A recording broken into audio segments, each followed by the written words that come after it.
Welcome to Gary's TV channel. So nandito na naman tayo para silipin naman natin ang estimated salary ni Kalingap Jomar. So ito mga lods ay isang Kalingap team member din. So ibig sabihin, isa rin siyang charity vlogger. Kaya supportahan natin ang kanyang channel kagaya ng pag-support natin siyempre sa buong Kalingap team.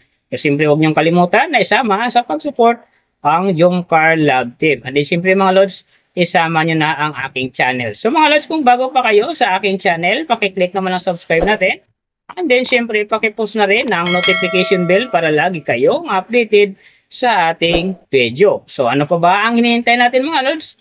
Let's go!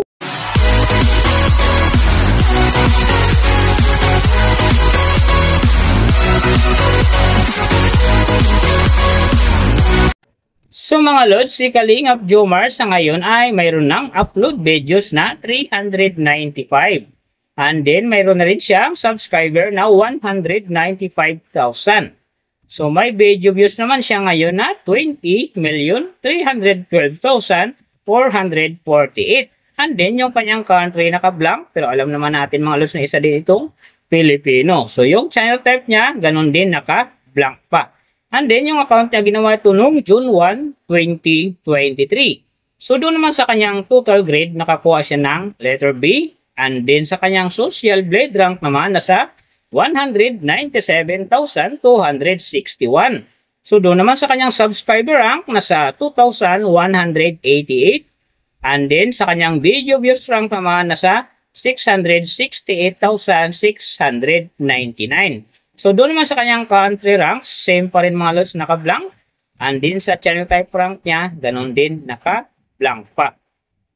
So nakita na natin yung kanyang ranking, silipin naman natin yung kanyang last 30 days na subscriber. So nakakuha siya dito ng 6K. Ang hindi lang maganda dito mga lods kasi ang kanyang percentage ay bumaba ng 22.2%. So ibig sabihin nun mas bumaba yung pasok ng kanyang subscriber ngayon kung i-compare natin sa nakaraan niyang buwan. So alam na this mga fans ni Kalingap Jomar or ng Jomcar Love Team or isang Kalingap fanatic dyan. Share na natin sa ating mga newsfeed and sa ating mga friends ang kanyang video dahil big help yan para gumanda uli ang pasok ng kanyang subscriber. So doon naman sa kanyang views mga loves in the last 30 days, nakakuha siya ng 2.196 AM views. So ito ang maganda kasi ang kanyang percentage ay umangat naman ng 4.3%. So ibig sabihin nun, mas maganda naman ang pasok ng kanyang views sa ngayon kung i-compare natin sa nakaraan niyang buwan. So, nakita na natin yung kanyang ranking, last 30 days subscriber, and then yung kanyang views. Silipin naman natin yung kanyang daily summary from subscriber, views, and then yung kanyang earning. So, sa kanyang subscriber mga lods, may 2 araw akong nakita rito na umangat ng tig 1K. Simula nung November 9, nakakuha siya ng 1K. And then, nasundan ito ng November 15, nakakuha ulit siya ng 1K. Kaya ang kanyang subscriber ngayon nasa 195,000. So, doon naman sa kanyang views mga lods, yung maganda dito, November 7, nakakuha siya ng 181,000. And then, pagdating naman ng November 10, nakakuha siya ng 165,000. So, pagdating naman dito ng November 14, nakakuha siya ng 78,000. And then, November 16, nakakuha siya ng 167,000. So, yan ang magagandang views na nakuha niya mga lods. Pero sinasabi ko, maganda nga talaga ang kinalabasan na yan kasi nga ang kanyang percentage dyan ay umangat ng 4.3%. So doon naman sa kanyang earning, tingnan natin dito yung November 7. So sa kanyang low estimated, nakakuha siya ng $45. And then sa kanyang high estimated naman, nakakuha siya ng $727. So ang mga yan naman mga lods, daily summary lang.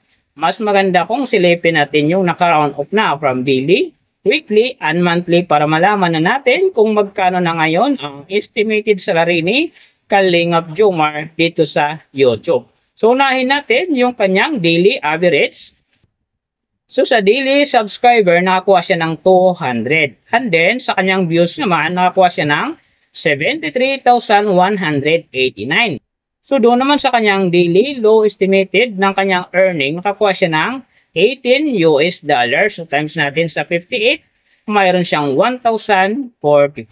And then sa kanyang daily high estimated naman ng kanyang earning, nakakuha siya ng $293. So times natin sa 58, mayroon siyang 16,994.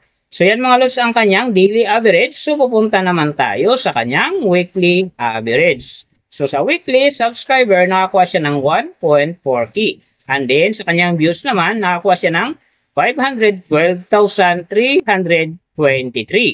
So doon naman sa kanyang weekly, low estimated ng kanyang earning, nakakuha siya ng $128. So times natin sa 58, mayroon siyang 7,424. And then, sa kanyang weekly, high estimated naman ng kanyang earning, nakakuha siya ng $2,000.